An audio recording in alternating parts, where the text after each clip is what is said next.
Аллах Таала Кур'ани Каримде ey ыйман келтиргендер, Аллахка калыс тобо кылгыла деп айтат.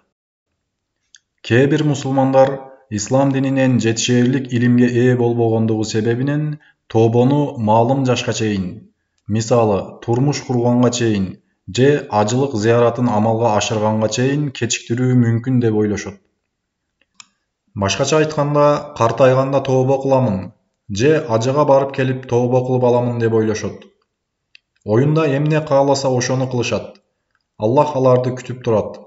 Малакул маут, башкача айтканда өлүм периштеси дагы аны күтүп тургандай. Бирок алар ойлошпойт. Өлүм периштеси алардын жаш же картаң экендиктерин ажыратып отурбайт.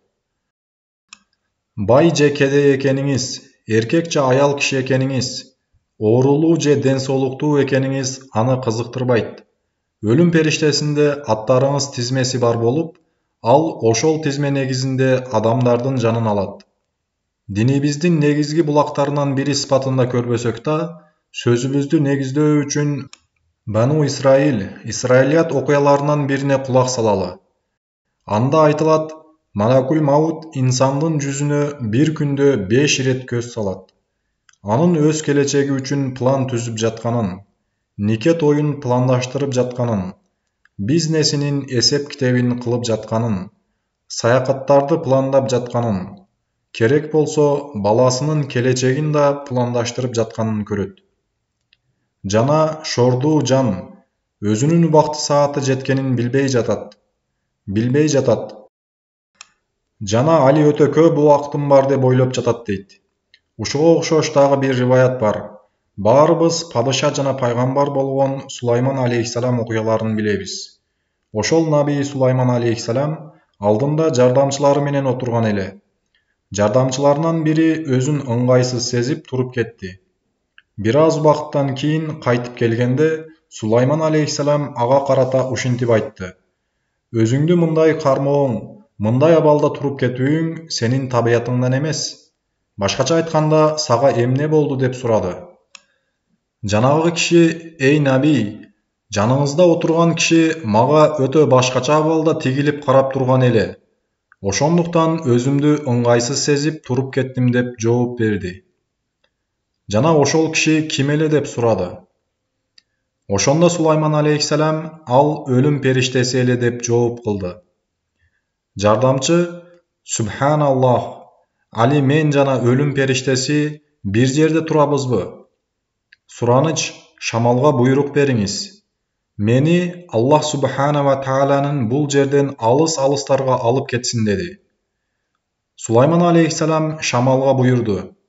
Ал бул кишини Индия жерлерине алып барып таштады. Субханаллах. Мындан бир аз убакыт өтүп, өлүм периштеси Сулайман алейхиссаламдын алдына келди. Ошондо андан менин жардамчымды өтө ыңгайсыз абалга салыпсың. Эмне себептен ага мынча тигилип караган элең деп сурады. Ал болсо, мен аны бул жерде көрүп таң калдым. Себеби Аллах мага анын жанын Индия жерлеринде алууну буйруган эле. Ал заттын буйругун аткаруу үчүн Индияга барууга даярдандым эле. Субханаллах. Ал киши Палестинада болсо, кантип анын жанын Индияда алар экенмин деп кетип жатканымда, шамал аны менин жаныма келтирди. Жана ошол жерде анын жанын алдым деп жооп берди. Демек биз эмне кылууну каалоо маанилүү эмес. Албетте бул риваяттар Сахих Бухари же Сахихул Муслимде келбеген. Бирок дагы кайра айтамын, өлүм периштеси качан келерин, качан жаныбызды аларын, качан Аллах Субхана ва Тааланын жанына кайтарылуубузду билбейбиз. Ошондуктан Куранда Инна лиллахи ва инна илайхи раджиун. Албетте биз Аллахтыкыбыз, жана албетте биз ага кайтуучубуз деп айтылат.